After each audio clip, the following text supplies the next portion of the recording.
아담의 후손의 원죄에 대해서 같이 살펴볼 거예요. 그래서 사실 이 내용은 지난번에 우리가 나누었던 내용들과 연속되는 한 지점 잠시 살펴볼 필요가 있거든요. 우리가 분명히 타락에 대해서 지난주에 살펴봤어요. 사람의 타락. 근데 타락으로 말미암아 사람들에게 나타나는 즉각적인 변화들이 있죠. 우리가 알다시피 죽음이 찾아오기 시작했고 부패함이 시작되기 시작했고 여러 가지 일들이 즉각적으로 아담 자신에게 시작된 사건이 있었어요. 근데 우리가 알다시피 지금 현재 우리와 그 범죄 전에 그 사람 사이에는 엄청난 차이가 있어요. 그 사이의 차이는 우리가 어쩌면 상상할 수가 없을 거예요. 마치 우리가 뭐 그 정도는 아니겠지만 뱃속에 있는 그 모태 안에 있는 아이에게 세상은 어떻게 생겼을 거라고 생각하니? 라고 질문한다면 그 아이는 지금 자신이 뱃속에서 보고 있는 그런 것을 통해서만 세상을 그릴 거 아니에요. 그런 것처럼 내가 늘 말하는 것처럼 죄의 장아찌로 살아가는, 그리고 죄의 영향으로 말미암아 굉장히 많은 것이 기능이 퇴화하고 그리고 많은 것이 훼손돼 버린 우리의 입장에서 아담 범죄하기 이전의 사람의 상태, 하나님의 형상에 따라서 그 모양대로 지어진 인간의 그 영화로움을 우리가 상상한다는 것은 거의 불가능할 거예요. 그래서 그 차이가 굉장히 크다라는 것을 우리가 기억하고, 이런 거대한 차이의 원인이 성경에서는 그 원인이 어디에 있다고 보냐면 타락 때문에 그렇다라고 말한다는 거예요. 사람이 죄를 지었기 때문에 이 근본적인 타락이 이런 차이가 있었다라고 말하는 것이죠. 네, 이제 그 이후에 이제 즉각적으로 여러 가지 변화가 일어났는데 우리가 계속 다룰 게 뭐냐면 3장 10 우리 창세기 3장 14절을 볼게요.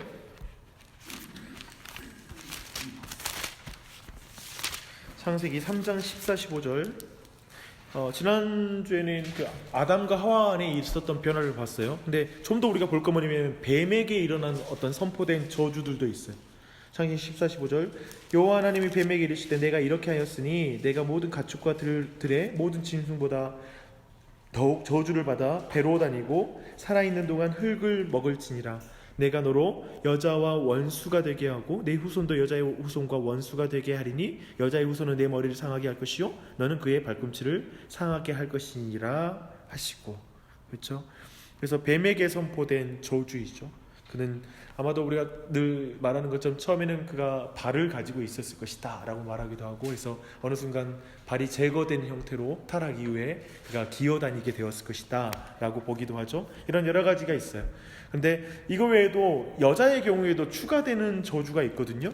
그게 뭐냐면 16절이에요. 또 여자에게 이르시되 내가 내게 임신하는 고통을 크게 더하리니 내가 수고하고 자식을 낳을 것이며 너는 남편을 원하고 남편은 너를 다스릴 것이니라. 그래서 여러 가지 변화가 있죠. 어떤 변화냐면 임신하는 고통인데요. 분명히 타락 이전에 출산의 형태는 지금과 좀 달랐을 거라고 보는 거예요. 물론 아이가 어떻게 태어날지도 출산의 고통이라든지 이런 영역에서는 굉장히 현격한 차이가 있다는 것이죠. 그런 걸 우리는 충분히 상상할 수 있고요. 지금의 모습이 하나님 원래 계획했던 모습이 아니에요. 그러니까 거의 목숨을 걸어야 되고 막 죽을 것 같은 그 고통, 막 두려움, 막 이런 게 우리를 차지하잖아요. 이런 건 아니었다는 거죠. 원래 하나님이 디자인하신 건 그게 아니었다는 것을 우리가 충분히 생각할 수 있을 것 같고요. 또 한 가지는 땅의 저주를 받아요. 17절, 18절. 아담에게 이르시되 내가 내 아내의 말을 듣고 내가 내게 먹지 말라 나무 열매를 먹었은즉 땅은 너로 말미암아 저주를 받고 너는 내 평생에 수고하여야 그 소산을 먹으리라. 땅이 내게 가시덤불과 엉겅퀴를 낼 것이라 내가 먹을 것은 밭의 채소인즉. 이렇게 말하죠. 그래서 사실 아내한테 좀 얻어먹어서 더 온전해지려고 한 거잖아요. 그게 범죄의 원인인데 좀 잘 얻어먹어서 먹는 걸로 뭔가 잘해보고자 했는데 먹는 것에 대한 저주가 심각하게 일어나는 거예요. 너무나 평생 수고해야지만이. 사실 원래 인간에게 노동이 있었어요. 그러니까 우리는 오늘날에 우리가 노동에 대한 개념은 굉장히 그 지나친 노동이잖아요. 우리 한국 사회는 더 그렇고 지나치게 많은 노동으로 사람들이 탈진해서 노동하면 벌써 우리는 휴가 계획 세우잖아요. 그래서 잠시 일을 멈춰서 휴가 가는 게 꿈이고 그것을 위해서 돈 열심히 버는 그런 분위기 속에 우리가 살아가잖아요. 근데 원래 노동의 강도와 노동의 결과는 너무나 즐거웠다는 거예요. 그러니까 그 노동이 그리스도인들 안에 회복이 돼야 돼. 근데 원래 노동은 죄가 타락하지 않은 상황에서는 사람들에게 지나친 노동을 부여하거나 이러지 않고 되게 건강한 노동 안에서 그 노동한 만큼 충분히 벌어지는 거지. 그러니까 한국 사회의 어려움을 뭐라고 하냐면 너무 열심히 일을 하는데 충분한 소득이 없는 거예요. 근데 이건 굉장한 저주잖아요. 그 사회적인. 근데 이게 타락의 결과라는 거죠. 한편에. 그래서 그런 지점을 볼 수 있는데 그 이전에는 그러지 않았는데 이렇게 노동에 대한 그리고 또 땅 또한 저주를 받죠. 그래서 경작을 멈추면 금방 광야와 같이 돼버려요. 엉겅퀴를 내요. 그러니까 제 교회가 한번 그 교인들 전체가 초기에 같이 저쪽 멀리 떨어진 데다가 텃밭을 일군 적이 있어요. 대실패로 끝났죠. 아니 뭐 일주일 만에 가거나 때로는 막 못 갈 때도 있었는데 정말 이 농사는 아무나 하는 게 아니구나 뼈저리게 느꼈는데 뭐 조금만 돌보지 않으면 뭐 어마어마하게 뭐 잡초가 커서 더 이상 자라지 않는 땅이 되는 거지. 그러니까 원래 땅을 생각할 때 그러지 않았을 거란 거예요. 한번 상상해 보십시오. 잡초가 막 자라지도 않아. 이렇게 뭔가 이 조금씩 관리하는데 이것이 건강하게 자라는 그 자연 상태를 생각해 보면 야 지금의 어떤 이런 상태 땅이 저주받았던 이 지점들을 우리가 좀 더 이해할 수 있을 것 같습니다.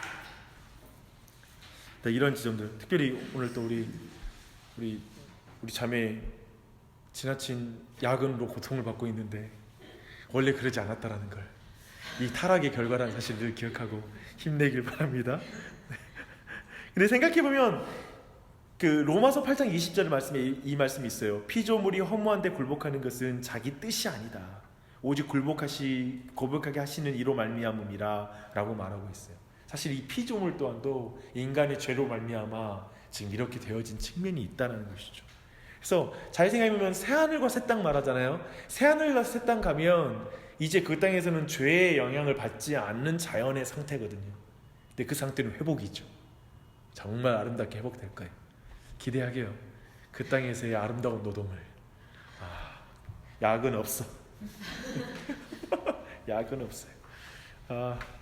그다음에 그렇다면 이제 아담 자신 때만이 아니라 이제부터 이제 오늘 본 주제로 들어갈게요. 죄의 보편성이라고 말하는 게 있어요. 죄의 보편성. 이 말은 뭐냐면 타락이 아담의 후손에게 끼친 영향을 죄의 보편성이라고 불러요. 그래서 이 죄 아담 자신이 아니라 후손에게 끼치는 그 영향들을 살펴볼 텐데요. 모든 인간은 언제나 뭔가 잘못된 것 같은 느낌을 갖고 있어요. 그렇지 않아요? 이게 뭔가 잘못됐어 라는 느낌을 이것이 비단 믿는 사람만 갖는 감각이 아니에요. 믿지 않는 사람들도 사실 모든 종교의 현자들이 있잖아요. 창시자나 이런 모든 사람의 특징은 근본적으로 불교 같은 경우는 고통의 문제거든요. 이 고통의 문제를 본다는 게 뭐냐면 이건 지금 뭔가 잘못되었어 라는 마음 가운데 그것이 종교가 출발되어지고 추구되어지는 걸 다 볼 수가 있어요. 그래서 사람에게 뭔가 부족한 것 그리고 비참함과 불행을 유발하는 뭔가가 있다라는 생각을 사람들 모두가 본성적으로 생각하고 있다라는 거예요. 그런 의미에서 죄의 보편성이라는 주제는 사실 모두가 알고 있는 주제라는 거예요. 모두가 느끼고 있는 주제라는 거예요. 그래서 죄의 보편성이 모두가 이렇게 느끼는 주제이기 때문에 그런 것에 기반으로 한번 좀 더 나아가시게요. 근데 이 죄의 보편성에 대한 잘못된 설명들이 있다는 거예요. 제가 이슬람의 선교사로 지내고 그 다음에 제가 티베트 지역도 방문할 때에도 제가 그 지역 가면 그 불교서적 한 권을 읽습니다. 그쪽 가면 그 친구 선교사한테 빌려서 그 당시에 책 한 권을 다 읽었어요. 거기서 한 3박 4일 머물면 그 책을 다 읽으면서 그 지역에 대한 이해를 하려고 하는데 제가 타종교라든지 이런 데 되게 관심이 많았거든요. 근데 하면서 느끼는 뭐냐면 모든 종교는 다 설명을 해줘요. 모든 삶에 그러니까 심지어는 무속인들도 인생의 여러 가지 문제를 설명 다 해줘요. 근데 문제는 뭐냐면 그 설명이 합당하냐의 문제인 거예요. 그것이 정확한 것이냐 바른 것이냐 라는 그 문제가 있거든요. 그런 의미에서 죄의 보편성에 대한 뭔가 잘못됐어 이건 아니야 라는 거에 대해서 설명을 해주는데 잘못된 것 중에 하나가 진화론적인 관점이에요. 뭐냐면 충분히 진화하지 않았기 때문에 이렇게 뭔가 잘못된 느낌이 든다라고 보는 거예요. 이 세상이 잘못됐다는 거예요. 그러니까 이런 고통의 문제 이런 많은 게 지금 인간이 충분히 진화하지 않았기 때문이라는 관점이 있는 거예요. 근데 이런 관점들은 사실은 지금 무신론적인 배경에서 자라는 우리 자녀들이라든지 물질주의 가운데 그냥 사로잡혀서 진화론적인 관점에서 자라는 사람들은 되게 이런 개념을 가져요. 그래서 예를 들면 이런 식인 거예요. 뭔가 지식이 결여됐기 때문에 그런 거야. 그래서 내가 뭔가 잘 배우고 이 부분에 대한 문제를 정확히 파악하면 이 고통이 내 삶에서 사라질 거야 라는 식의 개념을 사람들이 갖게 되는 거예요. 그래서 좋은 경제적인 환경, 사회적인 조건을 우리가 갖추면 이 고통은 사라질 거야. 뭔가 잘못됐다고 생각하는 건 사라질 거야. 우리나라가 복지가 잘 되면 지금 우리나라에 있는 많은 문제, 고통의 문제가 사라지게 될 거야 라는 이런 식으로 굉장히 진화론적 관점이라는 것은 약간 긍정적인 낙관론이 있어요. 뭐냐면 인간은 계속 발전할 수 있다라는 개념들인 거예요. 네, 그런 개념들을 가지고 있어요. 그래서 근데 이런 문제들은 모든 직면하는 문제를 설명하기엔 되게 피상적인 설명이라는 거예요. 우리는 충분히 그걸 이해할 수 있을 거예요. 피상적이에요, 이런 설명들이. 근데 사실 이런 설명들이 철저하게 깨진 게 그 2차 대전 때, 1차 세계대전 때 이런 낙관론이 깨진 거예요. 왜냐하면 유럽은 1차 세계대전 전까지 과학에 대한 자신감이 있었거든요. 그리고 특별히 그 과학의 정점이 누구였냐면 독일 애들이었거든. 독일 애들이 산업혁명과 이 여기에서 가장 진보하고 가장 과학기술이 있었다고 했는데 걔네들이 유태인 학살하고 세계 2차 대전 패전국으로 전락한 다음에 서구 사회 전체에서는 질문이 든 거지. 도대체 과학은 뭘 낳았단 말인가? 그러니까 그렇게 과학으로 발전한 나라가 이렇게 비인간적인 이런 결과를 가져왔을 때 과학이 낳는 그 세계관에 대한 자신들의 희망과 낙관론이 부서진 게 2차 세계대전이었죠. 사실 이런 관점은 충분한 설명이 안 된다는 걸 우리는 인생 가운데 충분히 볼 수가 있어요. 죄의 보편성에 대한 좋은 설명이 아니에요. 근데 죄의 보편성을 확증하는 성경의 구절들이 있어요. 이사야서 53장 6절은 우리는 다 양 같아서 그릇 행하여 라고 말하고 있어요. 그리고 로마서 3장 10절은 의인은 없나니 하나도 없으며 라고 말하죠. 그리고 19절에서는 온 세상으로 하나님의 심판 아래 있게 했다 라고 말하고 있고 23절은 모든 사람이 죄를 범하였음에 하나님의 영광에 이르지 못하였다 라고 분명하게 말하고 있는 것이죠. 야고보서 3장 2절에는 우리가 다 실수가 많다 라고 말하고 있고 요한일서 1장 8절 10절은 만일 우리가 죄 없다고 말하면 스스로 속이고 또 진리가 우리 속에 있지 아니할 것이요 또 만일 우리가 범죄하지 아니할다면 하나님을 거짓말하는 이로 만드는 것이니 또한 그의 말씀이 우리 속에 있지 아니하리라 라고 말하고 있죠. 그러니까 성경은 분명하게 죄의 보편성을 말하고 있는 거예요.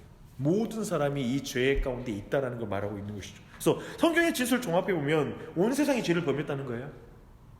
온 세상이 죄를 범했다는 거예요. 그리고 모든 사람이 죄의 영향을 받고 있을 뿐만 아니라 지금 그 죄라는 것이 본성에까지 영향을 주고 있다는 거예요. 우리의 내면에까지 영향을 주고 있다는 거예요. 이 지점을 우리가 분명히 이해하는 게 중요하죠. 그래서 이게 이제 죄의 보편성을 인정하는 성경의 구절들이고요. 근데 이제 좀 우리가 살펴볼 거 뭐냐면 그러면 좀 다른 것보다는 죄라는 게 뭐냐. 근데 사실 이 시간 이것에 대한 개념들은 우리에게 어떤 유익을 주냐면 제가 늘 말하는 거 주일날 회개하자고 했을 때 사람들이 회개하자고 하면 순간 벙 쪄요. 무슨 죄를 지었나 돌아보게 되는데 죄도 잘 안 잡히고 내가 무슨 죄인인가 이런 감각이 없어요. 근데 근본적으로 기독교는 이 죄의 문제를 깊이 파고들거든요. 근데 그런 의미에서는 죄의 개념이 성경적으로 있지 않으면 예수 그리스도를 안 찾아요. 왜냐하면 그렇게 죄 지은 것 같지도 않고 예를 들면 형사적인 죄, 도덕적인 죄라고 생각하면 언뜻 생각이 안 나거든. 그렇게 잘못한 것도 없는 것 같고 그러면 예수 그리스도를 의존하는 게 약해지거든요.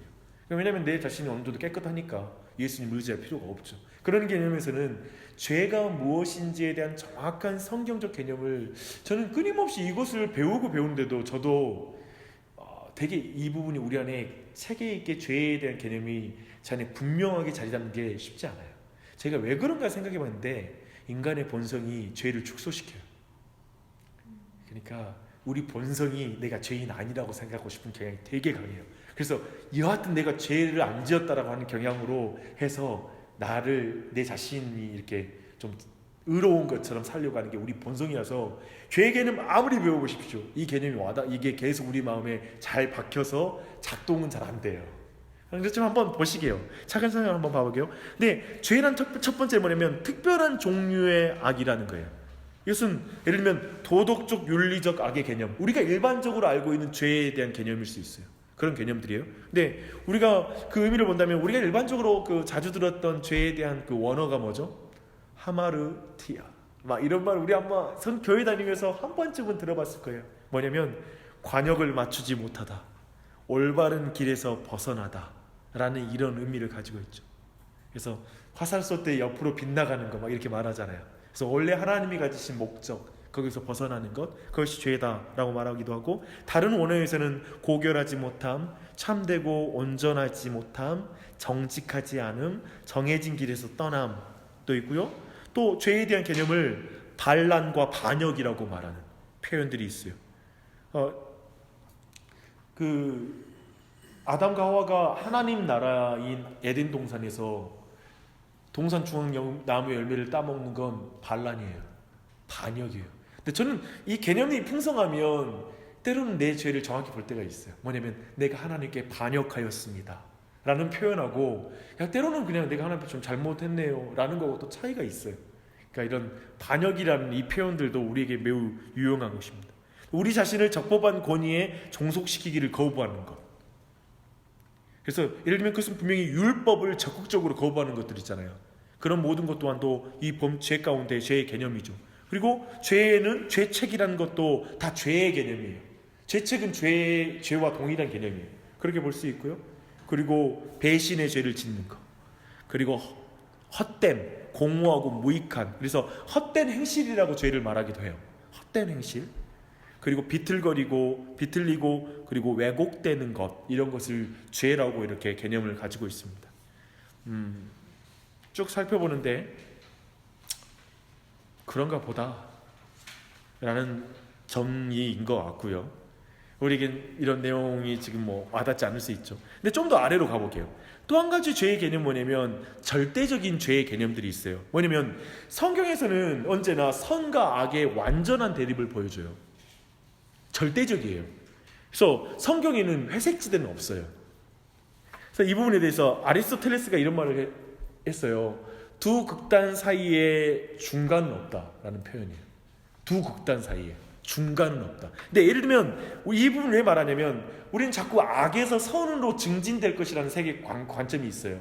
근데 그런 개념은 없다는 거예요. 악과 선이 그냥 나눠지는 거예요. 발전되는 개념은 없는 거예요.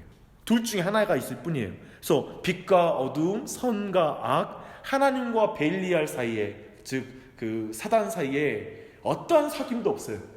그러니까 죄에 대해서 분명하게 우리는 죄를 마치 회색지대처럼 좀 더 가면 죄가 짓고 막 이렇게 죄에 대해 가는데, 철저하게 성경은 죄에 대해서 절대적으로 설명하고 있는 게 있어요. 이 지점들을 이해할 필요고요. 또 한 가지는 이제 세 번째는 죄는 하나님과의 관계에서 규정된다는 거예요. 지금부터 이것들은 좀 내용이 좀 더 와닿을 것입니다. 하나님의 뜻과 율법과 관계에 있어요. 죄를 하나님과의 관계라는 견지에서만 성경은 규정하고 있어요. 그래서 이런 의미에서는 죄에 대한 성경적 개념과 도덕적 개념의 차이가 있어요. 여러분, 착한 사람이 죄인일 수 있어요, 없어요? 착해, 도덕적이야. 그러니까 이 개념에서는 착한 죄인이 있다는 거예요. 도덕적인 죄인이 가능한 거예요. 왜냐하면 하나님과의 관계가 없으면. 그러니까 이 부분에 대한 반감이 세더라고요. 지난번에도 설교 이후에 그런 질문이 있었어요. 뭐냐면은 도덕적이게도, 그러니까 그것을 어거스틴은 찬란한 죄를 짓는 거라고 표현하는데, 너무 찬란하고 아름답잖아요. 도덕적으로 살지만 쉽게 말하면 내 자신이 주인이 되어서 하나님을 더 이상 찾을 필요 없고 나의 선과 내가 행함으로 내 자신이 온전해진다고 생각하는 도덕주의자들, 그리고 그런 어떤 선비들, 그리고 어떤 고결하게 크게 나쁜 사람은 해끼치지 않고 내 자신의 어떤 선행과 고행을 통해서 뭔가의 위치에 다다르려고 하는 이 모든 시도는 사실은 하나님과의 관계적 측면에 봤을 때는 죄인인 거예요. 이 지점을 세상 사람들 되게 동의 못해요. 어떻게 그럴 수 있냐고.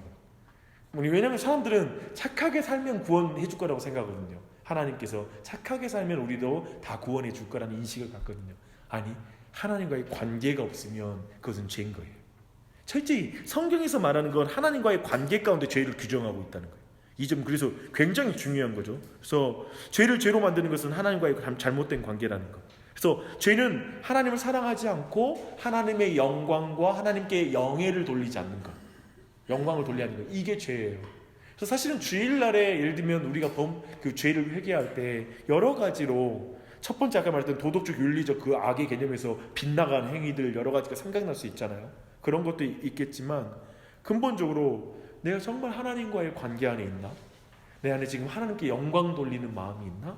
하나님께 정말 그리고 하나님을 사랑하는 마음이 내 안에 있나? 그 관계를 깊이 좀 봐야 돼요. 근데 이런 것은 내 안에 쉽게 확인이 돼요. 비교적 무슨 죄 지었지 하는 것은 생각이 안 날 수 있거든요. 언뜻. 왜냐하면 무슨 죄 쪽으로 가면 어떻게 되냐면 그렇게까지 나쁜 건 아닌, 내가 그렇게까지 안 했는데 미워는 했어. 근데 그렇게까지 내가 뭐 미워했나? 여기에서 이게 죄에 대한 구분이 안 되는 거예요. 우리가 죄에 구분이 안 되는 이유는 뭐냐면 그렇게까지 나쁜 건 아닌 것 같은데 벌써 내 머릿속에는 내가 이미 합리화시켜버린 거거든. 그 행위라는 게. 이해되시죠? 합리화됐기 때문에 그런 죄가 생각이 안 나는 거예요. 우리가 크게 잘못한 게 없다는 거야. 그 사람이 나한테 뭐 잘못했으니까 욕했거든. 나는 이것은 이게 죄가 아니지. 예를 들면 이런 개념으로 딱 있기 때문에 특별히 생각이 안 나요. 근데 그런 개념에서는 죄는 절대적이다라는 아까 말했던 두 번째 기준이 필요해요. 죄의 절대적인 레슨은 내가 조그맣게 그 부분이 내가 남을 미워하는 마음이 있었다면 그거 진짜 죄야. 중간에 회색지대에 있는 거 없어 라는 것으로 내 안에 죄가 더 분별이 되지. 그래서 내가 그것을 명백하게 서고, 또 한 가지는 하나님과의 관계에서 내가 지금 문제가 있다면 그 부분에 있어서 내 안에 하나님 정말 내가 지금 예배드리는데 하나님 사랑하는 마음이 아예 없네. 주님 제가 죄인입니다. 주님 제게 은혜를 베푸시고 십자가의 은혜를 회복시켜 주십시오. 이런 기도가 가능하겠죠. 그렇죠? 이런 지점이 있는 거예요. 그래서 그런 부분으로서 한번 보면 되고요. 또 한 가지 이제 네 번째로 죄에 대한 그 개념에서는 죄는 마음 깊은 곳에 있다는 거예요. 그래서 악한 생각과 살인과 간음 등은 마음에서 나온다고 마태복음 15장 19절 말하고 있잖아요. 근본적으로 마음을 지적하잖아요. 그렇죠?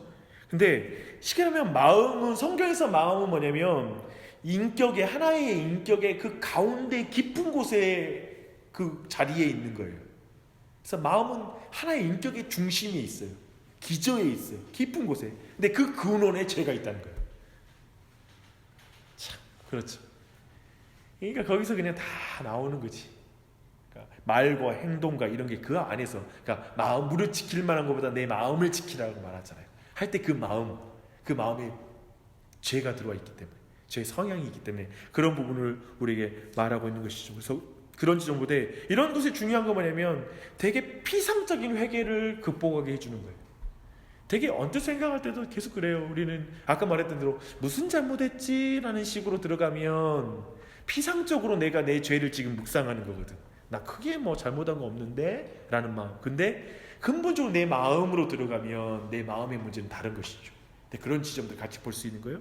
또 한 가지는 죄는, 다섯 번째는 죄는 행동이 아니라 상태다 라는 것도 그와 거기서 비슷한 표현이기도 하죠. 죄는 행동만이 아니라 상태라는 사실을 잊어서는 안 된다는 것이죠. 그래서 죄는 좀 더 그 깊은 층에 있다라는 층의 개념으로 봐야 돼요. 그래서 죄된 상태이기 때문에 그토록 끊임없이 저지르고 있는 죄된 습관을 만들어내는 거예요.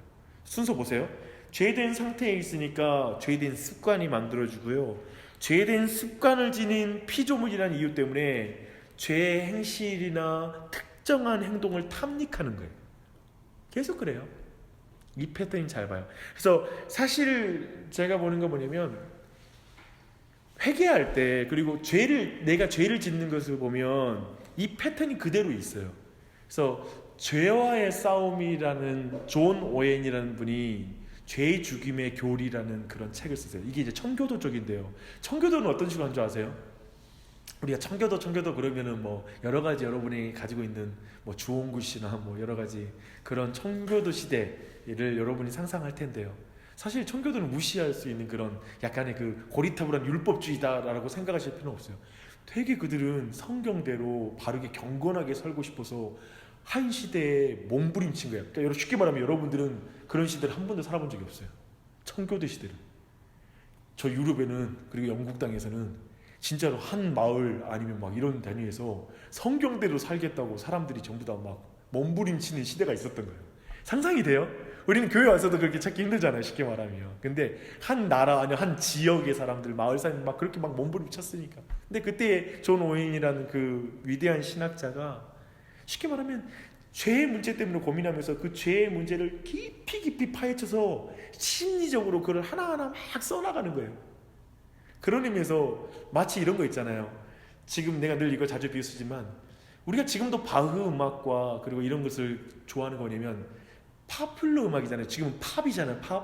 팝은 대중의 수준에 맞춰진 음악이에요.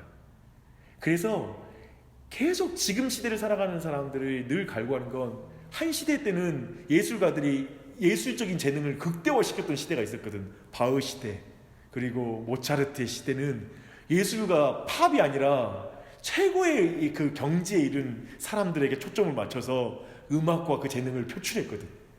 그러니까 그 시대 때 나왔던 음악을 지금에 있는 어떤 음악가들도 팝에 맞춰진 시대 안에서는 그런 음악을 만들어낼 창의성이 안 나오는 배경 속에 있는 거야. 그래서 우리가 계속 16세기, 15세기 이쪽에 이제 17세기 이때의 음악을 계속 사랑하고 듣는 이유는 뭐냐면 더 이상 지금 그런 재능을 보기 힘들거든요. 문화적으로. 그것처럼 청교대 시대라든지 우리가 막 종교개혁 시대를 계속 교회에서 책들을 많이 보잖아요. 저는 현대 지금 경건서절 거의 읽지 않아요. 솔직히 말씀드리면 도리어 거기 책에서 더 많은 교훈을 받고 영향을 받아요. 왜냐하면 너무 깊어. 그러니까 그 시대에 만들어놓은 저작들은 너무나 깊이 있고 높아서 그것을 내가 이 시대에 내가 알맞게 이해하고 성도들에게 이해되기만 나눠도 지금 시대에는 너무나 풍요롭고 새로운 거야. 근데 문제는 뭐냐면 한국교회는 쉽게 말하면 그 모든 전통을 없애고 음성 듣기 들어갔던 거죠. 내 말은 너무 그걸 내가 무시하자는 말이 아니라 그러니까 눈 감고 이렇게 그냥 들어서 그대로 사는 거. 근데 이 말은 뭐냐면 그 시대의 거대한 역사 가운데 있는 그 거대한 유산들을 무시하는 거예요. 근데 이 한 사람이 다다른 영적 수준이라는 것은 이렇게 뭐 음성 듣기나 아니면 스스로 조금 봐서 다다른 수준은 이 거대한 시대의 그 시대의 사람들이 쌓아놓은 어마어마한 영적 유산과 비교하면 조족지혈에 지나잖아요. 정말 조족지혈에 지나잖아요. 그 어마어마한 전쟁이 있는 거죠. 근데 아까 말했던 존 오웬의 그 글들을 보면 이 죄와의 싸움을 잘 다루거든요. 근데 거기서 핵심 개념이 이 개념들이에요. 뭐냐면 근본적으로 어떤 죄된 상태의 마음의 상태까지 회개를 하는 거예요. 회개를 우리는 뭐 잘못했네요. 하나님 용서해 주세요. 믿습니다. 하고 끝내거든요. 근데 기도할 때 깊이 있게 하나님 내 근본적인 마음에 자꾸 하나님으로 내가 만족 못하고 있어요. 하나님 내 마음이 자꾸 이상하게 공허해요. 집에 들어오는 게 왜 이렇게 공허한지 모르겠어요. 내가 하나님으로 만족하지 못하는 근본적인 내 죄가 있어요. 그러다 보니까 내 안에 그 시간만 되면 자꾸 뭐 먹기 시작하고 그리고 TV 보는데 빠져들기 시작하다가 그러다가 또 죄로 들어가요. 청소년들이 그럴 수 있잖아요. 그 마음이 뭔가 공허한데 그래서 뭔가 막 TV를 보고 하다가 어느 순간 그냥 음란 동영상으로 넘어갈 수 있잖아요. 한편 이 중간 지점까지는 죄인 그런 것을 분별하기 좀 어렵지만 나중에는 범죄로 들어갈 수 있잖아요. 그렇죠? 그러니까 쉽게 말하면 근본적인 원인이 여기라는 거지. 지금 그냥 하나님을 내가 만족하지 않는 문제에 마음의 상태가 습관을 만들고 습관이 범죄로 이어지는 행위로 이어지는 것을 간다는 거지. 그러니까 이런 지도를 정확하게 좀 우리가 이해할 때 죄와 싸움이 가능해지는 거예요. 그러니까 제가 생각하는 뭐냐면 행동 자체와 싸우는 것은 죄와 싸움에서 계속 지는 싸움이라는 거예요. 그래서 영적으로도 내가 근본적으로 왜 이럴까에 대한 문제를 질문하고 거기에서 하나님 앞에 간구하고 기도하면서 싸워야 되는 부분이 되게 많아요. 부부 사이도 마찬가지예요. 자꾸 화를 내고 다퉈. 그러면 그 다퉜다는 것 자체로 내가 속상하고 아픈 문제가 아니라 내가 왜 이것이 그렇게 내 안에 듣기 싫을까요? 왜 내가 아내가 이 말만 하면 이거 분노가 올라가고 내가 그것 가운데 강하게 이렇게 말을 하게 되는 것일까요? 지금 내 마음에 이 문제를 주님께서 내 안에 고쳐주십시오 라는 근본적인 부분으로 들어갈 때 죄와 싸움이 되는 것이지. 근데 자꾸 죄와의 싸움이 아니라 사람과의 싸움으로 가져가거든. 부부 사이도 그렇고 애들도 그렇고 그 사람과의 싸움으로 들어가니까 이게 문제가 해결도 안 되고 근본적으로 내 자신이 겸손해지지가 않아요. 행동의 싸움을 하면 행동을 고쳐줘야 되거든. 이 싸움밖에 안 되거든. 근데 이게 마음의 문제라면 이게 지금 근본적으로 마음이라는 것은 사람의 힘으로 고쳐지는 게 아니에요. 그래서 근본적으로 기도가 나와요. 애들에게 있는 죄가 보일 때에도 아이에 있는 이 마음을 만져달라고 기도가 나오게 되는 거고 내 자신의 마음도 하나님 내 마음이 이것도 주님이 고쳐달라고 하는 수밖에 없어요. 그러니까 이 죄와의 싸움은 특별히 그렇게 우리의 싸움은 뭐와의 싸움이 아니죠? 혈과 육에 대한 싸움이 아니라는 거예요. 그러니까 이것은 정서와 권세자와의 싸움이다. 우리 마음을 공격하는 것과 관련이다. 이 지점을 우리가 보는 게 굉장히 이 개념도 우리 안에 중요하게 영적으로 우리가 교훈을 받을 수 있는 좋은 지점이기도 합니다. 또 한 가지 여섯 번째는 죄는 죄책과 오염으로 구성되어 있다. 이건 굉장히 성경에서 가장 포괄적인 죄에 대한 정의예요. 그러니까 죄책과 오염, 이것은 그냥 기억해도 좋아요. 죄책, 오염은 뭐냐면 우리 안에 상태야. 죄로 말미암아 우리 안에 성향이라든지 우리의 마음의 그 성향이 오염된 거예요. 더러워진 거예요. 이런 상태가 돼버린 거예요, 내면에. 그래서 가만히 놔두면 어디로 가요? 죄로 가요. 가만히 놔두면. 그런데 죄책은 뭐냐면 죄의 일부이자 죄책 자체가 죄예요. 그래서 이것은 차근차근 한번 뒤에서 볼게요. 한번 넘어가서 보면은 그래 죄가 그 아담의 죄로 인한 것이라는 말을 죄송해요. 어떤 경우는 있잖아요. 사람들이 있잖아요. 근데 죄가 여기서 이제 우리가 보고 싶은 원죄의 부분을 점점 가는 건데 죄가 아담의 죄로 인한 것이라는 걸 사람들이 좀 믿기 힘들어요. 이 지점이 이제 원죄의 개념 쪽이죠. 근데 사람들이 이렇게 말하는 거죠. 중립적인 상태에서 사람은 태어났다. 그리고 죄는 학습된 것이다. 그래서 죄는 아담과 직접적인 연관을 시킬 필요는 없고 그냥 아담의 나쁜 본을 남겨서 다른 사람이 그걸 따른 것이다. 그 아들 때에도 살인사건이 일어났는데 그것 또한도 부모의 어떤 죄된 모범을 보고 그것을 그 안에 좀 더 확장시켜서 그런 범죄가 일어났다라고 모방한 것이라고 보는 거예요. 이쪽으로 계속 설명하는 거예요. 근데 성경은 문제는 죄를 아담의 첫 번째 범죄하고 연결을 시켜요. 우리를 연결시키고 있어요. 이 지점을 오늘 사실 좀 차근차근 볼 필요가 있죠. 그래서 죄의 보편성에 대한 이런 설명할 때 쉽게 말하면 죄가 지금 아담의 아까 말했죠. 죄의 보편성 뭐라고 했죠? 첫 페이지에 아담의 타락이 아담의 후손들에게 끼친 영향, 아담 자신이 아니라 후손에게 끼치는 영향이 죄의 보편성이에요. 근데 이 죄의 보편성을 설명하는 여러 가지 설명이 있어요. 크게 두 가지가 있어요. 하나는 실제설이에요. 실제설 뭐냐면 죄가 보편적이게 모든 사람에게 있는 이유는 뭐냐면 인간 본성 전체가 아담 안에 원래 있었다. 봐봐요. 원래 아담 안에 모든 인류의 본성이 아담 안에 있었어. 근데 모든 인간의 본성은 아담과 함께 타락해버린 거예요. 왜냐하면 아담 안에 있었기 때문에. 왜냐하면 그뒤로부터 그 아담 안에 있는 본성이 계속 그 생물학적으로 전이되니까 그 상태라는 거예요. 이게 실제라는 말이 이해되시죠? 그 죄의 보편성이 실제로 그냥 인간에게 이렇게 점점 있기 때문에 이게 전달된다라는 개념의 내용이에요. 그래서 우리 모든 인간은 아담과 함께 타락했고 그 한순간에 아담 안에서 타락해버린 거지. 그러겠죠? 지금 아담이 모든 걸 가지고 있으니까 인류의 모든 이후에 나타난 후손들의 본성이 다 있으니까 그가 범죄했을 때 다 타락해버린 거지. 그렇게 설명하는 거예요. 근데 여러분 기억할 건 뭐냐면 지난번에 이 공부 우리가 했었는데 기억하세요?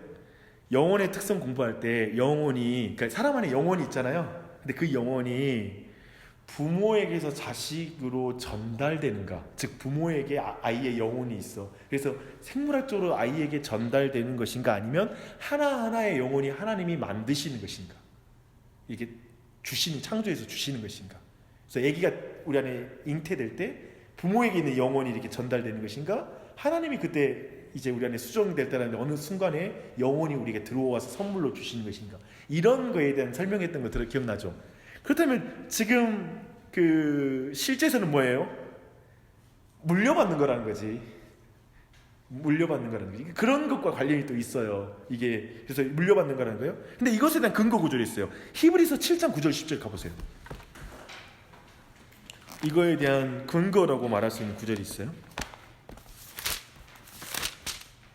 히브리서 7장 9절 10절.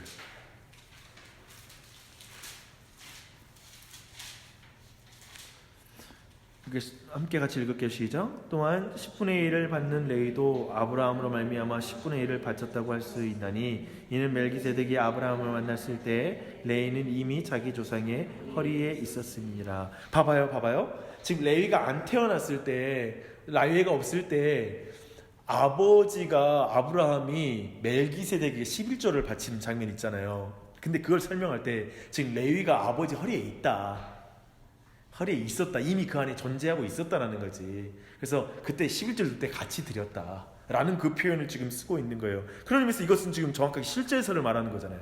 그렇죠? 그렇게 말해주는 근거 구절이 되는 거예요. 그래서 그런 의미에서 생식적 동일성의 이론이에요. 그래서 이걸 원죄 설명할 때 설명하는 거예요. 좀 설명이 클리어하죠. 그러면 원죄가 되게 클리어하게 설명되는 방식이에요. 그래서 아담이 범죄했을 때 우리 모든 인류는 아담의 허리에 있었다는 거야. 그래서 아담과 함께 범죄했다는 거예요. 매우 설명이 쉽죠. 근데 난점이 있어요. 어떤 난점이 있냐면, 왜 성경은 아담의 첫 번째 죄에 대해서만 우리 모두가 책임이 있다고 가르치지 그 이후에 아담이 범한 모든 죄에 대한 책임도 우리가 지고 있다는 표현을 안 쓴다는 거예요. 유독 그 첫 번째 원죄라는 개념으로 그 첫 번째 범죄에 대해서만 성경은 우리와 연결시키고 있다는 게 지금 이 부분을 다 받아들이기엔 좀 난점이 있는 거예요. 그래서 그렇게 본다면 지금 우리가 이 실제설로 한다면 우리 모든 조상의 죄에 대한 책임도 우리가 말해야 돼요. 그러니까 우리가 어떻게 해야 되냐면 조상들 죄를 계속 회개를 해야 돼요. 예를 들면 실질적으로는 그 조상들의 실질적인 죄에 대한 부분도 다 가지고 있다고 말해야 되는 게 맞잖아요.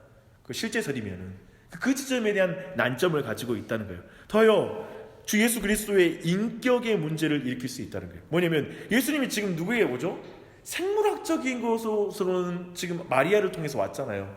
근데 생물학적으로 그 죄가 원죄가 실제하여서 온다라면 예수 그리스도 안에도 지금 인성 안에, 예수님의 인성 안에 범죄, 죄의 문제를 가지고 있게 된다는 거지. 그래서 무죄한 분으로서의 예수 그리스도를 우리가 말할 수 없게 되는 것이죠. 이런 부분이 돼요. 그래서 만일 인간의 본성이 이렇게 나누어질 수 있는 것이라면, 육체적으로 전달될 수 있는 것이라면 우리 주님이 받으신 인성도 죄가 될 것이다. 이렇게 우리가 볼 수 있다는 거예요. 그래서 인간 본성이 아담 안에서 한 단위로 있다가 후에 나누어졌다고 말하는 이론의 난점이 바로 이런 난점들이 있다는 것을 쭉 정리하시면 되겠습니다. 좀 정리가 되시죠? 그래서 봐봐요. 여기서 우리가 볼 건 뭐냐면, 성경의 진리 하나를 뭔가를 할 때 로이드 존스가 추구해 나가는 이런 지점들이에요. 그러니까 신학이라는 게 그리고 뭔가의 하나의 교리가 나온다는 것은 되게 어려워요. 그러니까 교리를 한 구절 가져와 가지고 보십시오.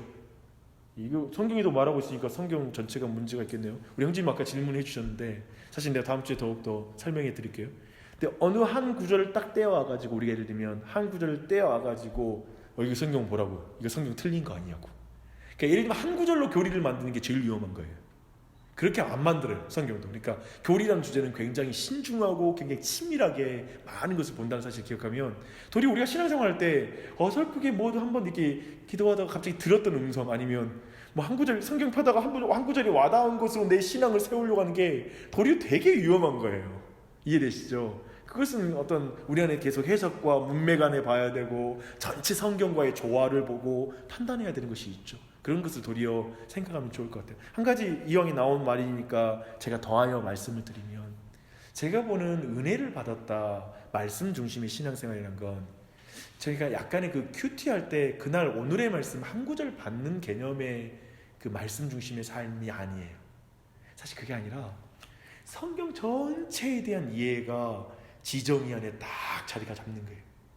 그래가지고 기본적으로 하나님이 원하신 뜻이 무엇인지 이것들을 분별해 나갈 수 있는 충분한 그 틀과 해석할 수 있는 능력이 점점 깊어지는 거예요.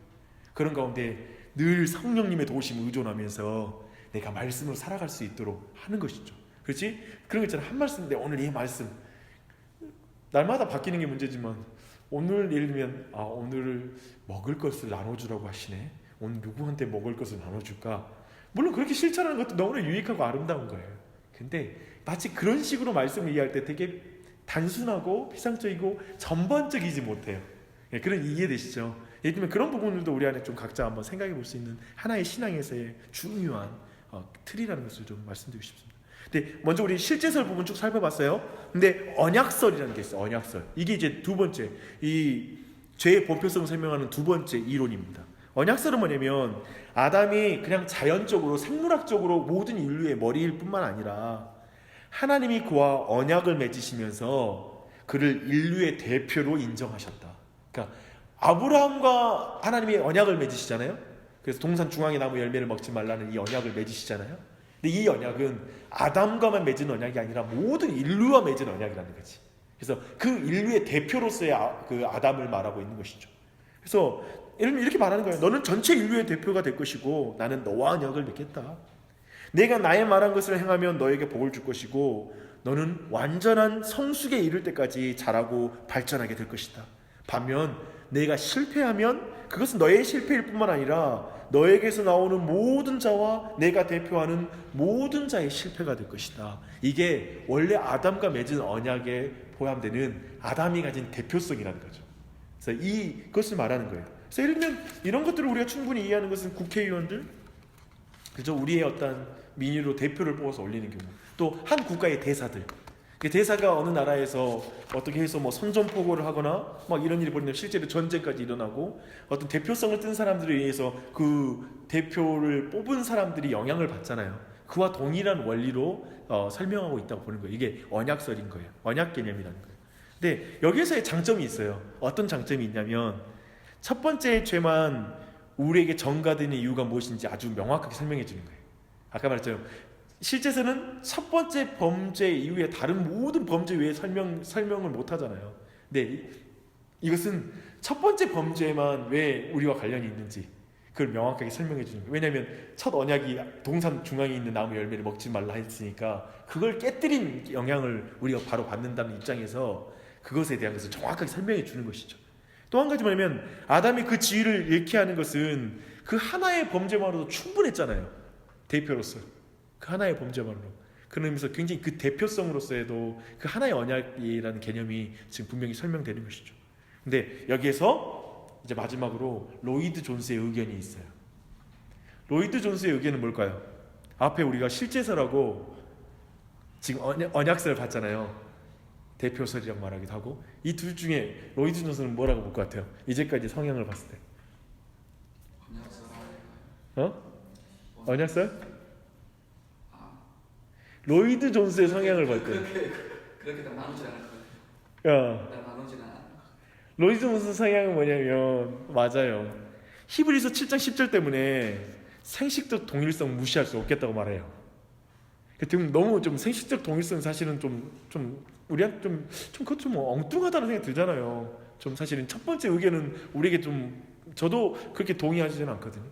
그런데 로이드 존스는 말씀에서 말하고 있으니까 그냥 무시할 수는 없다라는 입장을 취해요. 근데 이런 부분도 배워야 될 부분이에요. 마구 무시하진 않는 거지. 성경이 있는데 왜 무시하냐 이거예요. 그러니까 로이드 존스는 늘 그거예요. 성경이 있는데 함부로 무시하면 안 돼 라는 입장이에요. 네, 또한 아담을 우리의 대표로 보는 두 번째 개념도 굉장히 그의 마음을 강력하게 이끈다고 표현하고 있어요.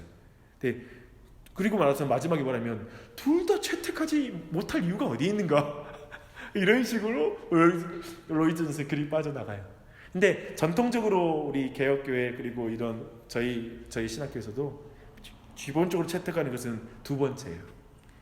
대표설이에요. 언약설. 이렇게를 우리가 건전한 교단에서 그것을 취하고 있다는 것을 여러분 이해하고 접근하면 좋을 것 같습니다. 근데 이제 한번 이렇게 정리하고 나서 이제 보편성에 대한 죄 보편성에 대한 그것들을 우리가 설명하는 것을 우리가 충분히 좀 나눴는데요. 이 주제 사실은 애들한테 질문 들어요. 왜 아담의 죄가 나한테 무슨 상관이에요? 그 말 꼭 들어요. 그러니까 이거 저 기억해 놓으셨다가 설명해 줘야 돼요. 이런 정도의 설명을 해 주시면 되게 좋죠. 그래서 되게 중요한 내용이고요. 근데 한번 원죄의 교리로 들어가 볼게요. 그러면 원죄의 교리로 들어가면 확실한 것은 뭐냐면 성경이 말하는 사실의 확실한 것은 보편적인 죄는 아담으로부터 직접, 즉 아담의 첫 번째 범죄로부터 나왔다라는 거예요. 이게 원죄의 교리예요. 그러니까 그 이 부분을 기억해야 돼요. 그래서 모든 사람들의 보편적인 죄는 아담의 죄로부터 시작되었다. 거기로부터 출발되었다. 직접적으로 영향을 받았다라고 보시면 돼요. 근데 여기에는 오해가 있는데 뭐냐면 여기서 원죄할 때 그 원이 뭐냐면 오리지널 씬이잖아요. 그러니까 오리지널. 근데 이 오리지널이라는 말에 대한 오해가 있다는 거예요. 사람의 원래 예를 들면 이 오리지널을 원래 사람에게 있는 죄라고 해석할 수 있다는 거지. 그렇게 되면 뭐냐면 죄가 인간의 원래 구성 요소가 돼버리는 거죠. 그러면 하나님이 인간을 지을 때 어떻게 지었죠? 선하게. 그리고 죄가 없도록 지어놨는데 마치 죄 지을 가능성을 인간에게 두어줘서 하는 것처럼 원죄라는 말을 그렇게 잘못 이해하면 안 된다는 거예요. 이것은 지금 인간에게 어떤 죄의 원인을 애초에 하나님이 심어 놓으신 게 아니야. 그런 개념으로서 지금 원죄에 대한 오해들은 좀 풀고요. 근데 원죄에 대한 그런 내용들, 주장들을 볼게요. 모든 사람은 죄악 중에 출생한다는 거예요. 우선 죄가 인류의 원래 뿌리인 아담에게서 유래되었고 모든 죄가 아담에게서 나왔다라는 것이 원죄잖아요. 근데 죄는 선대의 흉내냄으로써 죄를 짓는 게 아니에요. 그쵸? 아까 우리가 다뤘죠? 선대를 흉내내는 게 죄가 아니라는 것. 그래서 사람의 본성에는 태어날 때부터 죄가 내재되어 있기 때문에 우리 모두는 죄의 상태에서 태어난다는 거예요. 시시편 51편 5절에 다윗이 그 나단 선지자가 그가 밧세바를 통해서 얻은 아들 관련해서 말씀을 듣고 나서 다윗이 밧세바 동침한 후에 선지자 나단이 그에게 왔을 때 고백하는 거거든요. 그때 51.5절에서 이렇게 말해요. 내가 죄악 중에서 출생하였음이며 어머니가 죄 중에서 나를 잉태하였나이다 라는 표현이 있어요. 예를 들면 이 부분 어떻게 해석할까요? 우리는 어린아이가 백지장으로 태어난다고 생각하거든. 근데 성경의 입장은 그 아이가 죄 가운데 태어난다. 은혜가 필요하다. 그러면 애가 죄 가운데 태어나다가 죽으면 어떻게 돼요? 지옥 가는 거예요? 죄가 죄 가운데 태어났으니까 회개하지 않았잖아요. 근데 이런 지점에 있어서는 성경 우리는 그렇게 적용하지 않아요. 그러니까 그 아이의 영혼을 받는 건 하나님의 주권에 속한 것을 믿는 거예요. 그거 맡겨드려요. 거기에 대해서 우리가 어떤 어려움과 죄책감을 느끼거나 그럴 필요가 없어요. 혹시 우리 오늘날 뭐 낙태가 아니라 유산하는 경우도 많고 너무나 많잖아요. 그런 경우는 그 영혼을 걱정하지 필요가 없어요. 우리가 그 아이의 영혼에 대해서. 그가 죄 가운데 잉태됐다고 했는데 그러면 그 아이는 어떻게 될까? 이런 걸 근심할 필요가 없어요. 그건 하나님의 주권 안에 있어요. 하나님의 선하심 안에 있어요. 그걸 맡겨드리면 돼요. 근데 예를 들면 근데 중요한 것은 죄악 중에 출생한다고 지금 말하고 있는 거예요. 그 모태에서부터 이 시점을 우리가 중요하게 보는 거예요. 근데 또 한 가지는 원죄는 우리가 범하는 모든 죄의 뿌리다라는 거예요. 그게 원죄 교리의 주장이에요. 그래서 원죄는 우리가 실제로 저질러 우리를 더럽게 만드는 모든 죄의 내적인 뿌리다. 그리고 우리의 존재와 인격 한가운데로부터 나왔다는 의미에서 원죄이다. 그 원죄라는 이 표현이 인격 한가운데서 나왔다. 그 마음으로부터 나왔다. 라는 지점에서 원죄라는 의미가 있습니다. 그리고 또 원죄는 원죄책과 원오염으로 구성된다. 아까 우리가 죄에 대한 포괄적 개념에 바로 죄책과 그 다음에 오염을 말했잖아요. 그래서 원죄책과 둘째는 원오염이다. 성경은 이 둘을 우리가 이어받은 것이라고 말하는 거예요. 이 두 가지를 이어받고 있다 라고 말하는 거죠. 그래서 원오염은 그러니까 이런 경우가 있어요. 근데 여기에서 이제 많은 사람들이 하는데 오염은 믿어. 쉽게 말하면 내가 아담이 범죄한 이후에 사람이 죄성이라는 것이 내면에 있다라는 걸 믿어요. 근데 죄책을 믿지는 못하는 거예요. 벌을 받는 거. 그래서 이걸 공의롭지 못하고 불의하다고 보는 거예요. 그렇잖아요. 아담이 죄 지어서 죽는데 왜 내가 죽어야 돼? 나는 내 죄로 죽는 거지. 그러니까 여기서 오염이라는 것은 오염 자체는 죄가 아닐 수 있거든요. 죄의 결과이긴 하지만 오염으로 말미암아 내가 말을 더럽게 던졌을 때 이게 지금 범죄 행위가 성립이 되잖아요. 물론 이제 그 마음에 품는 것도 범죄이지만, 근데 그걸 명확히 구분하기는 어렵지만, 근데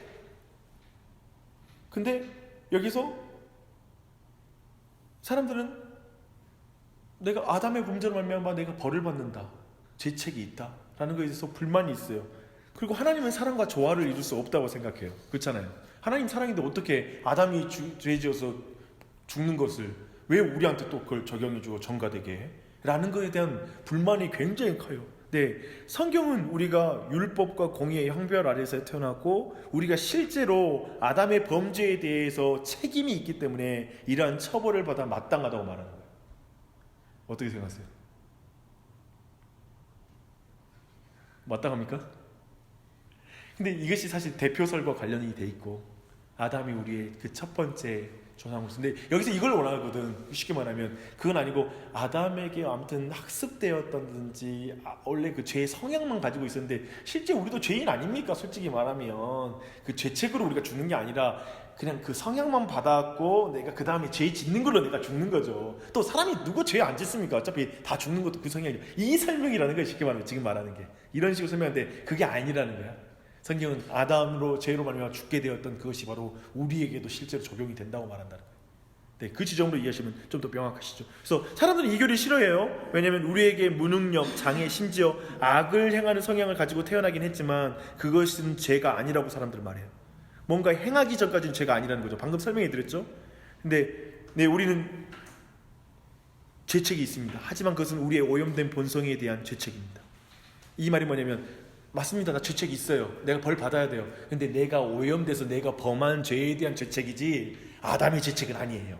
라고 이렇게 말한다는 거죠. 네, 그렇게 설명하고 있어요. 그러나 성경적인 사람들은 네, 우리는 죄책이 있습니다. 하지만 그것은 우리의 오염된 본성에 대한 죄책입니다. 아담이 실제로 저지른 범죄에 대한 죄책이 아니라 우리가 아담의 오염된 본성을 물려받았기에 죄책 가운데 있게 된 것입니다. 오염된다는 것은 죄책이 있게 되는 것인가요? 이것은 아까 말했던 그 잘못된 주장의 한 부분을 보시면 되겠습니다. 근데 성경이 아담이 범한 죄를 어떻게 보느냐가 로마서 5장 12절 19절에 있어요. 한번 보실게요. 이제 이거 마지막 보고 마무리합니다. 이제 진짜 이게 이 내용이에요.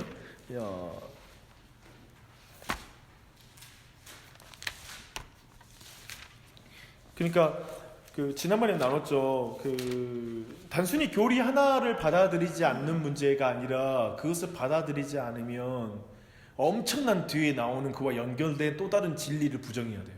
그러니까 지금 이 부분을 아담의 죄책 그리고 전가받았다. 우리가 전가받은 거잖아요. 쉽게 말하면 이걸 부정하면 거대한 교리랑 또 연결돼요. 그 지점이 우리 로마서 5장 12절에 있고 이게 우리에게 굉장한 은혜가 돼요. 12절로 19절 말씀 한번 읽어볼게요. 제가 한 절 읽고 여러분 읽겠습니다. 서로 교독하게요. 그러므로 한 사람으로 말미암아 죄가 세상에 들어오고 죄로 말미암아 사망이 들어왔나니 이와 같이 모든 사람이 죄를 지었으므로 사망이 모든 사람에게 이르렀느니라.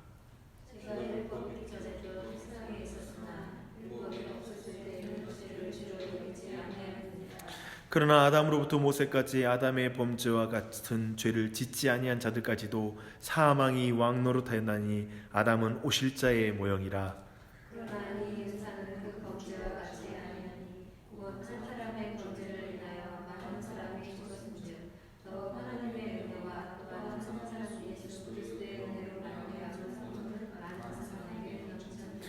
또 이 선물은 범죄한 한 사람으로 말미암은 것도 것과 같지 아니하니 심판은 한 사람으로 말미암아 정죄에 이르렀으나 은사는 많은 범죄로 말미암아 의롭다 하심에 이름이니라.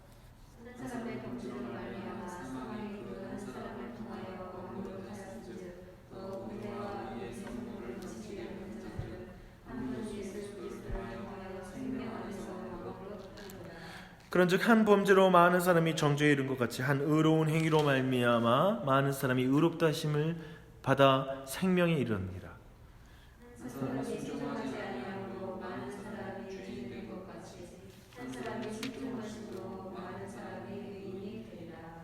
그렇죠. 지금 굉장히 이제 완전히 이제 그 원죄 교리와 내용이 어떻게 예수 그리스도와 연결되는지가 완전히 이제 정확하게 설명되고 있죠. 성경은 지금 사도 바울은 이걸 그 구조를 그대로 가져오는 거예요. 그리고 여기 안에 질문이 똑같은 구조거든요. 예수님이 선을 행한 거와 나와 무슨 상관이 있어? 이건 애들한테 있는 질문이거든. 아이들이 하는 질문이거든. 근데 정확하게 그 구조를 가져오는 거죠. 명백하게. 그래서 한 사람으로 말미암아 죄가 들어왔고 사망이 왕노릇했다라는 이 부분들. 그래서 죄의 책과 오염이 일어난 거. 한 사람으로 말미암는 범죄 가운데 그 이후에 모두가 그 안에서 아담으로부터 이렇게 아담 안에서 범죄했다는 게 충분히 증명이 되잖아요. 동시에 예수 그리스도 한 사람 한 분의 순종과 한 분의 어떤 의로움으로 말미암아 그것이 다른 사람에게 전가되는 거예요. 핵심은 뭐냐면 전가예요. 아담의 죄가 전가되는 것과 예수 그리스도의 의가 우리에게 전가되는 거예요. 사실 예수 그리스도와의 관계에서는 두 가지의 전가가 일어나요. 우리의 죄가 예수 그리스도에게 전가돼요. 그리고 예수 그리스도의 의가 우리에게 전가가 되는 거예요. 이게 두 가지의 전가가 실제로 우리 예수님을 믿는 것 가운데 일어나는 거예요. 엄청난 은혜죠. 생각해봐요. 내 죄가 그분께 전가되고, 이것은 좀 이상한 거거든요. 사실은 논리적으로 생각해보세요. 이게 무슨 논리예요? 내 죄는 내 죄. 이렇게 사람들 많은 게 이거거든요. 불신자들도 내가 죄 짓으면 내가 죄 짓고 죽어야지. 뭘 그렇게 예수 그리스도를 다른 사람한테 죄 그러고 그래? 그냥 너 죄로 너가 죽으면 되지, 이렇게 말해요. 근데 우리는 그렇게 보지 않아요. 성경은 그게 아니에요. 내 죄가 그분께 전가되고 그분의 의가 우리에게 전가된 걸 믿을 때에 구원을 받는 거예요. 그 믿음을 통하여 구원을 받는다고 말하는 거예요. 그래서 그 은혜가 우리한테 늘 넘쳤으면 좋겠어요. 그래서 우리는 그걸 엄청 말하거든요. 아담이 왜 또 죄를 지어서 이 모양인가? 이거에 대한 불만이 커요. 아담이 그때 실수 좀 안 했으면 좀 됐을 텐데 화가 나 있죠, 우리가. 근데 저는 그 아담의 그 범죄와 한 사람 그 아담으로 말미암는 범죄에 대한 우리의 분노가 있고 속상함이 있는 것만큼 그 이상은 한 분 예수 그리스도로 말미암는 은혜, 구원의 은혜에 대한 감격이 있어야 된다고 믿습니다. 그래서 이게 놀라운 은혜죠. 그래서 우리가 늘 여전히 아담의 그 영향 아래, 그리고 아담의 그 첫 범죄 가운데 있는 죄의 오염과 죄책 가운데, 고통 가운데 우리가 있지만 여전히 그것을 해결하고 오신 예수 그리스도의 은혜, 그 부분이 늘 우리의 삶을 강하게 해줬으면 좋겠어요.